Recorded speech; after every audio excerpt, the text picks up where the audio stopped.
नमस्कार। प्रादेशिक समाचार के साथ मैं ज्ञानेश्वर प्रसाद श्रीवास्तव। पहले मुख्य समाचार। इसरो ने सूर्य के अध्ययन मिशन को लेकर अंतरिक्ष केंद्र श्रीहरिकोटा से अब से थोड़ी देर पहले आदित्य L1 उपग्रह का किया सफल प्रक्षेपण। प्रधानमंत्री ने दी वैज्ञानिकों को बधाई। झारखंड उच्च न्यायालय में जमशेदपुर कोर्ट परिसर में पेशकार पर हुए जानलेवा हमले को लेकर हुई विशेष सुनवाई। गृह सचिव और डीजीपी सशरीर हुए उपस्थित। राज्य सरकार ने रांची, जमशेदपुर और धनबाद शहर के विकास के लिए 100 करोड़ रुपए की योजना को दी मंजूरी। यूजीसी ने देश भर के विश्वविद्यालयों और संस्थानों की डिग्री में विद्यार्थियों का आधार नंबर दर्ज नहीं करने का दिया निर्देश।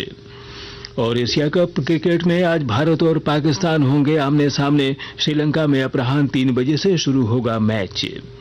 और अब समाचार विस्तार से। भारतीय अंतरिक्ष अनुसंधान संगठन इसरो ने अब से थोड़ी देर पहले आंध्र प्रदेश स्थित सतीश धवन अंतरिक्ष केंद्र श्रीहरिकोटा से PSLV C57 के माध्यम से आदित्य L1 उपग्रह का सफल प्रक्षेपण किया। इसके साथ ही सूर्य के अध्ययन के मिशन की दिशा में भारत ने अपना कदम बढ़ा दिया है। आदित्य L1 4 महीने की अवधि में लैग्रेंज 1 बिंदु पर पहुंच जाएगा। आदित्य L1 मिशन का उद्देश्य सौर हवाओं और सूर्य के वातावरण का अध्ययन करना है। प्रधानमंत्री ने इसरो के वैज्ञानिकों को बधाई दी है। झारखंड उच्च न्यायालय में जमशेदपुर कोर्ट परिसर में अपर जिला और सत्र न्यायाधीश के पेशकार पर हुए जानलेवा हमले के मामले में आज विशेष सुनवाई हुई। मुख्य न्यायाधीश संजय कुमार मिश्र की अदालत ने इस मामले में स्वतः संज्ञान लेते हुए अवकाश के बाद भी सुनवाई की। राज्य के गृह सचिव और पुलिस महानिदेशक अदालत में सशरीर उपस्थित होकर अपना पक्ष रखा। रांची, धनबाद और जमशेदपुर के शहरी विकास पर लगभग 100 करोड़ रुपए खर्च किए जाएंगे। इस राशि से शहरी क्षेत्रों में 128 योजनाएं शुरू की जाएंगी। मुख्य सचिव सुखदेव की अध्यक्षता में हुई उच्च स्तरीय बैठक में इस योजना को मंजूरी दे दी गई। इसके तहत रांची, धनबाद और मानगुर नगर निगम, जमशेदपुर अधिसूचित क्षेत्र तथा जुगसलाई नगर परिषद क्षेत्र में सड़क, नाली, जलापूर्ति, सामुदायिक भवन और पार्क आदि बनाए जाएंगे। रांची के उपायुक्त सह जिला निर्वाचन पदाधिकारी ने आगामी चुनाव की चल रही तैयारियों को लेकर राजनीतिक दलों के प्रतिनिधियों के साथ बैठक की। उन्होंने तमाड़, मांडर, सिल्ली, खिजरी, रांची, हटिया और कांके विधानसभा क्षेत्र में पड़ने वाले मतदान केंद्रों के नाम, भवन और स्थल परिवर्तन को लेकर राजनीतिक दलों से सुझाव मांगे। उन्होंने कहा कि राजनीतिक दलों से जो भी सुझाव मिलेंगे उसकी रिपोर्ट मुख्य निर्वाचन पदाधिकारी के कार्यालय को भेजी जाएगी। झारखंड चैंबर की नई कार्यकारिणी के गठन के लिए 24 सितंबर को चुनाव होगा। इसके लिए राजधानी रांची के मोरहाबादी स्थित फुटबॉल स्टेडियम में मतदान केंद्र बनाया जाएगा। हालांकि क्षेत्रीय उपाध्यक्ष और वार्षिक आम सभा की तारीख अभी तय नहीं हुई है। विश्वविद्यालय अनुदान आयोग यूजीसी ने विश्वविद्यालयों, महाविद्यालयों और संस्थानों को विद्यार्थियों को दी जाने वाली डिग्री में आधार नंबर दर्ज नहीं करने का निर्देश दिया है। केंद्र सरकार द्वारा डिग्री में आधार नंबर दर्ज करने पर रोक लगाने के बाद आयोग ने यह कदम उठाया है। आयोग ने कहा कि देश के कई विश्वविद्यालयों द्वारा जारी डिग्री में विद्यार्थियों का आधार नंबर देने की बात सामने आई है, जो यह आधार रेगुलेशन एक्ट 2016 का उल्लंघन है।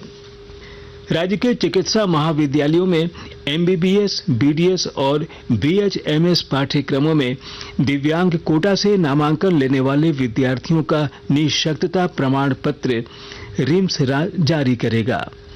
स्वास्थ्य विभाग द्वारा रिम्स को प्राधिकृत किए जाने के बाद यहां निःशक्तता प्रमाण पत्र के लिए जल्द ही कमेटी बनाई जाएगी। विनोद बिहारी महतो कोयलांचल विश्वविद्यालय धनबाद से संबद्ध सभी महाविद्यालयों में स्नातक पाठ्यक्रमों में नामांकन को लेकर आज से स्पेशल ड्राइव चलाया जा रहा है। इसके तहत जो विद्यार्थी किन्हीं वजहों से नामांकन नहीं ले सके हैं, वे 14 सितंबर तक आवेदन जमा कर सकते हैं। आकाशवाणी के ताजा तरीन समाचारों के लिए आप हमारी वेबसाइट newsonair.com पर लॉग इन कर सकते हैं। ताजा समाचार X handle @AIR news alerts और Facebook page All India Radio news पर भी उपलब्ध है। आप प्रादेशिक समाचार एकांश के एक्स हैंडल @AIR न्यूज _रांची और फेसबुक, इंस्टाग्राम पेज तथा YouTube channel AIR news Ranchi पर भी हमारे बुलेटिन सुन सकते हैं। प्रादेशिक समाचार आप आकाशवाणी रांची से सुन रहे हैं। जमशेदपुर में नेट जीरो अभियान के तहत अक्षय ऊर्जा को बढ़ावा दिया जा रहा है और जानकारी के साथ हमारे संवाददाता। नेट जीरो अभियान ने औद्योगिक नगरी जमशेदपुर की आबो हवा बदल दी है। वर्ष 2045 तक नेट जीरो अभियान को लेकर टाटा स्टील की अगुवाई में बड़े पैमाने पर अक्षय ऊर्जा का उपयोग शुरू किया गया है।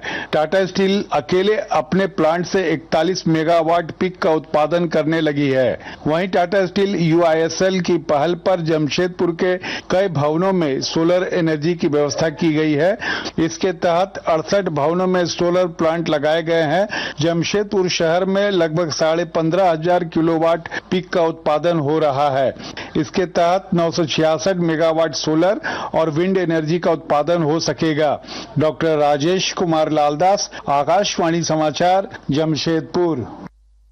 धनबाद के अनुमंडल पदाधिकारी प्रेम कुमार तिवारी ने मैथन पावर लिमिटेड MPL के मुख्य द्वार के 500 मीटर की परिधि में तत्काल प्रभाव से निषेधाज्ञा लागू कर दी है। MPL के एक कर्मचारी की 29 अगस्त को मौत के बाद उसके आश्रित को नौकरी और मुआवजे की मांग को लेकर ग्रामीणों द्वारा धरना प्रदर्शन किया जा रहा है। जमशेदपुर के बागबेड़ा ट्रैफिक कॉलोनी में एक महिला द्वारा एक बच्चे को बेचने की कोशिश करने का मामला सामने आया है। पश्चिम बंगाल के बलरामपुर की इस महिला की गतिविधियों पर शक होने पर स्थानीय लोग उसे उपायुक्त कार्यालय ले गए। यहां से महिला को साकची थाना ले जाया गया, जहां पूछताछ की जा रही है। दुमका जिले के गोपीकादर के रहने वाले पहाड़िया आदिम जनजाति के 6 नाबालिगों को पश्चिम बंगाल के हावड़ा स्टेशन से सकुशल रेस्क्यू कराकर उनके परिजनों को सौंप दिया गया है। इनमें 5 नाबालिग बच्ची और 1 नाबालिग बच्चा शामिल है। इन सभी नाबालिगों को काम दिलाने का झांसा देकर विजयनगर ले जाया जा रहा था। इसकी सूचना मिलने के बाद RPF ने इन्हें हावड़ा स्टेशन से रेस्क्यू कराया। इस मामले में एक मानव तस्कर को भी गिरफ्तार किया गया है। एशिया कप क्रिकेट में आज भारत का मुकाबला पाकिस्तान से होगा। यह मैच भारतीय समय के अनुसार अपराह्न 3 बजे से श्रीलंका के पलेक्कल इंटरनेशनल क्रिकेट स्टेडियम में खेला जाएगा। कप्तान रोहित शर्मा के नेतृत्व में टीम इंडिया इस टूर्नामेंट में अपने अभियान की शुरुआत करेगी। वहीं पाकिस्तान ने अपने पहले मैच में श्रीलंका पर एक तरफा जीत दर्ज की थी। वर्ष 2019 के विश्व कप के बाद भारत और पाकिस्तान एक दूसरे के आमने सामने होंगे। और अब संक्षिप्त खबरें। सिमडेगा जिले के बानो थाना क्षेत्र स्थित कानारोया में PLFI के उग्रवादियों ने रेलखंड दोहरीकरण का कार्य कर रहे एक कंपनी के पोक लाइन में आग लगा दी। पुलिस मामले की छानबीन कर रही है।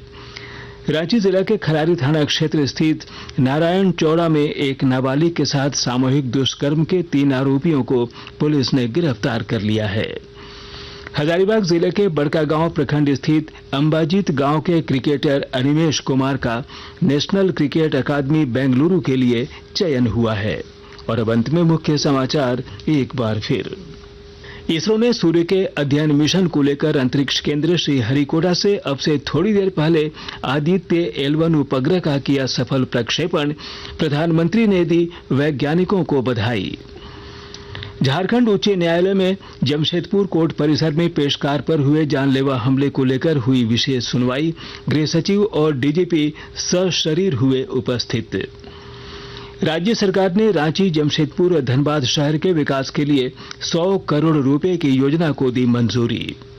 UGC ने देश भर के विश्वविद्यालयों और संस्थानों की डिग्री में विद्यार्थियों का आधार नंबर दर्ज नहीं करने का दिया निर्देश।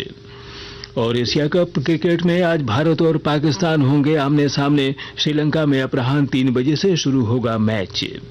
इसके साथ ही आकाशवाणी रांची से प्रादेशिक समाचार का ये बुलेटिन समाप्त हुआ। नमस्कार।